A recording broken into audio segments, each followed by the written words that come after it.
आज पूरे देश में कोरोना वायरस ने पूरी तरह से तबाही मचा रखी है। अगर हम देखें तो देश में हालात कुछ ठीक नहीं हैं। कोरोना वायरस के मरीज़ प्रतिदिन बढ़ते जा रहे हैं और मरीजों की संख्या में बढ़ोतरी एक बहुत ही बड़ी चिंता का विषय है। आपको बता दें कि ऐसे में कुछ विशेषज्ञों का ये भी मानना है कि मानसून का समय है और अगर बाढ़ आती है तो कोविड का खतरा बढ़ जाएगा। इन्हीं विषयों पर चर्चा करने के लिए हमारे साथ आज फ़ोन लाइन पर जुड़ रहे हैं पूर्वांचल ग्रामीण विकास संस्थान के प्रोग्राम मैनेजर व आपदा विशेषज्ञ राघवेंद्र सिंह। राघवेंद्र जी, आपका बहुत बहुत स्वागत है हमारे चैनल भारत न्यूज़ 18 में।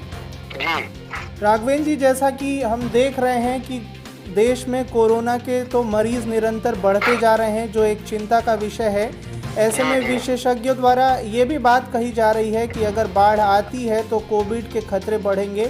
मैं चाहता हूं कि इन बातों पर आप प्रकाश डालें कि कैसे कोविड का खतरा बाढ़ आने पर बढ़ेगा। देखिए, कई बार ये होता है कि जो नियमित योजनाएं बनाई जाती हैं आपदा प्रबंधन को ध्यान में रख करके जी, वो पिछले 15-20 सालों से, यानी हम कहें कि 2005 में जब राष्ट्रीय आपदा प्रबंधन एक्ट आया उसके बाद से ही एक जिले स्तर की योजना बनाई जाती है जिसमें नॉर्मल टाइम में बाढ़ को लेकर के वो पूरी योजना बनती है। तो उसमें बाढ़ राहत चौकी, बाढ़ राहत शिविर और बाढ़ राहत केंद्र 3 लेवल से तैयारियां गांव स्तर पे की जाती हैं।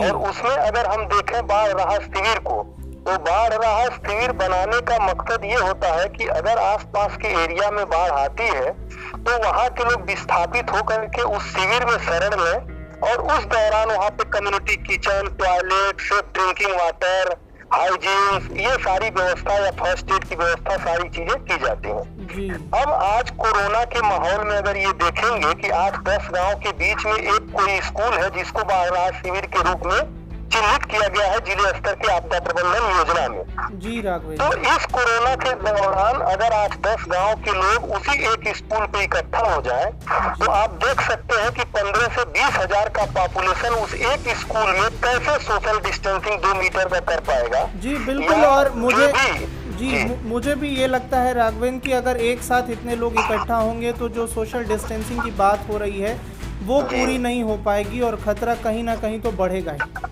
जी।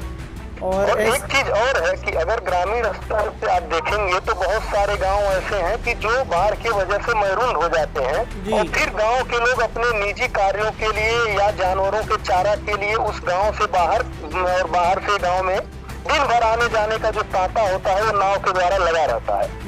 अब उस नाव में भी कितने लोग बैठने हैं और कितने लोग बैठेंगे, क्योंकि उसमें भी 4 की जगह होती है तो 10 लोग बैठ जाते हैं, जानवर भी साथ में लेते हैं, चारा भी रखते हैं, तो भी सोशल डिस्टेंसिंग और मास्क, ये सारी चीजें कैसे सुनिश्चित होंगी, ये भी कोरोना को या कोविड को बढ़ाने में एक महत्वपूर्ण भूमिका निभा सकता है। जी राघवेंद्र, तो क्या आपको क्या लगता है कि तत्काल में क्या क्या चीजें इम्प्रूव करनी चाहिए सरकार को अपनी तैयारियों में? देखिए, 3-4 मुद्दे हैं इस काम को लेकर के। पहला तो ये कि जो भी बाढ़ राहत चौकी या बाढ़ राहत शिविर चिन्हित किए गए हैं उसकी संख्या बढ़ाई जाए, ताकि जो 8-10 गांव के बीच में एक स्कूल चिन्हित किया गया शिविर के रूप में, तो हमें ये देखना पड़ेगा कि उस 8-10 गांव में 3-4 स्पॉट चिन्हित करें ताकि हम 1-2 हजार लोगों के लिए अलग अलग जगह रख पाए। उसमें थर्मोकेयर, उनका जो जाँच है टेम्परेचर का, वो किया जा सके। साथ में वो जो लोग पत्ती में बैठ करके खाना खाते हैं उनके भी बीच में वो दूरी हो, इसके लिए भी कम से कम पर्याप्त जो कुर्सी मेज की व्यवस्था है वो भी होनी चाहिए। चौथा नंबर की जो स्वास्थ्य व्यवस्था सुनिश्चित करने के लिए बाढ़ चौकियों पे टीम लगाई जाती है, उसमें भी हमें ये समझना है कि जो लोग उस बाढ़ चौकी पे आ रहे हैं फर्स्ट एड के लिए, कहीं कोरोना तो नहीं है, तो वहाँ पे भी हमें कोरोना की नजर से उनका टेम्परेचर जांच, फिर उनका बाकी जांच, हैंड वॉशिंग, ये सारी व्यवस्था वहाँ पे सुनिश्चित करनी पड़ेगी।